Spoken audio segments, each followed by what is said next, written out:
Good morning, I'm Harley Schlanger from the LaRouche Organization with your daily video update for January 5th, 2024.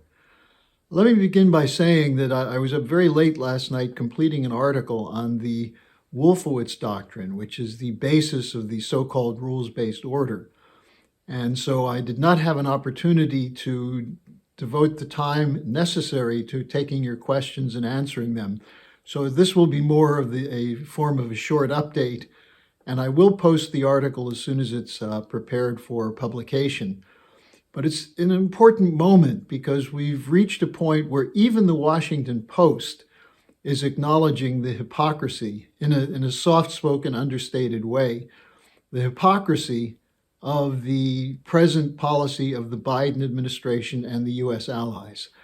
Now, what's clear is that there's an ongoing kerfuffle, you might say, in the establishment over what to do.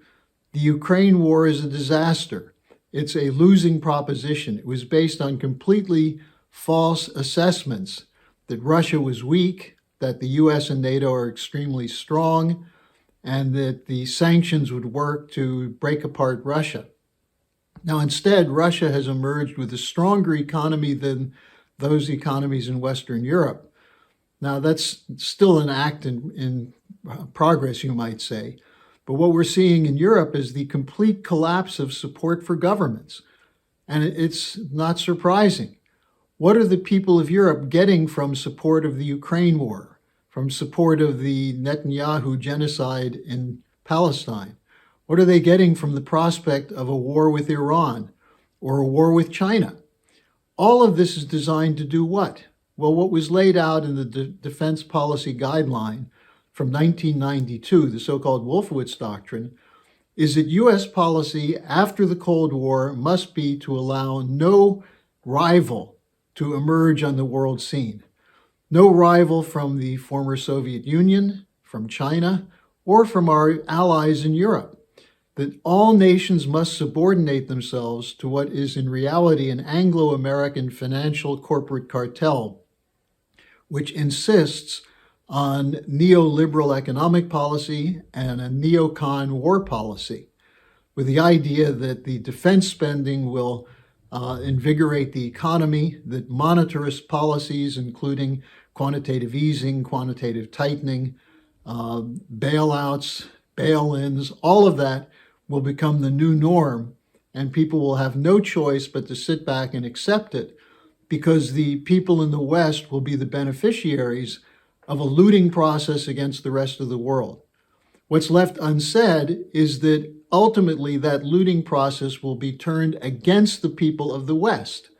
So those of you who think that we're benefiting from this imperial policy, unless you're one of the billionaire class, you're going to be feeling the pinch increasingly. And not just a pinch. The U.S. banking system was described by an agency of the federal government as fragile and unsustainable. That means your deposits, that means your pensions, that means your future.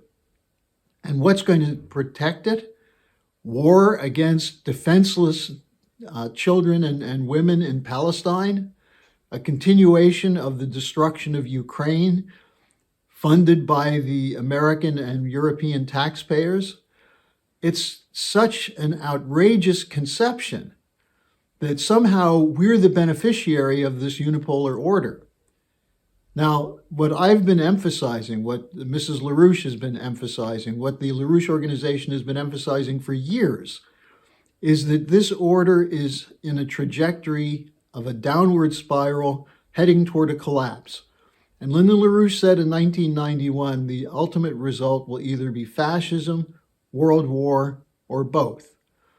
What was the alternative? Well, Mr. LaRouche wrote dozens of documents based on his mastery of the science of physical economy, how it is that the creative capacity of the human mind can create new resources, and these new resources can increase the bounty available from nature for mankind to progress. Instead of progressing, we're regressing in a failed imperial model defined by British geopolitics. And those of you who object to my term British geopolitics, let me make a caveat here. I'm not talking about the people of Britain, although you should rise up and overthrow the unjust order that you live under, just as we in the West should. But the essential point here is that much of the orientation of policy has come from the think tanks and the financial institutions of the City of London, which have consolidated their hold over the American institutions progressively since the death of Franklin Roosevelt. There was some resistance to it with Eisenhower. We saw that in terms of the Suez crisis, his turn against Britain there. In terms of Eisenhower's support for the Atoms for Peace policy and the idea of economic development. We saw it continuing in the FDR tradition with John F. Kennedy. But since his assassination, the West has been defined by one regime after another, committed to the protection of the flow of wealth into the hands of the American and the Anglo-American corporate cartels. And that's why we're in these wars right now. It's a very simple thing to recognize if you understand the role of these corporate cartels is not to defend national interests. It's not to defend the common good or the general welfare. If these policies do trickle down for momentary gains for the average person, well, that's an added benefit for them. But they're prepared for all-out chaos. And that's why they have established the national security state. They have funded and trained terrorists to create a threat against peace breaking out. And that's why we see the discussion of the so-called axis of evil, Iran, North Korea, Russia, and China. And what's Russia's crime? Russia's crime has been to define itself as a sovereign nation state committed to developing its resources, but insisting that its security interests be respected. Now, Russia did not go out to say our security interests are to attack and destroy Ukraine. It was that Ukraine be a neutral country which could cooperate and benefit from cooperation with Russia. Instead, one administration after another rejected this, culminating in Biden's rejection in December 2021, which led Putin to conclude that he had no option but to launch the special military operation against Ukraine. And now we're seeing added to that the danger of a broader war in Southwest Asia with the recent days' assassinations and bombings, putting us closer and closer to the edge of total warfare. And who wins in this war? Who benefits? Ultimately, it's the corporate cartels which will benefit. And you, who are paying for all this, who will be the victims. Now, instead of retreating into victimology and say we're impotent, we can't do anything, the Schiller Institute, under Helga Zepp-LaRouche's direction, is building an international peace coalition of like-minded thinkers across the globe. Many of you, if you looked at what we're doing with this, would be supporters. But it's not adequate to just say, well, I like some of your ideas, but. You don't have to agree to everything that Lyndon LaRouche wrote and said.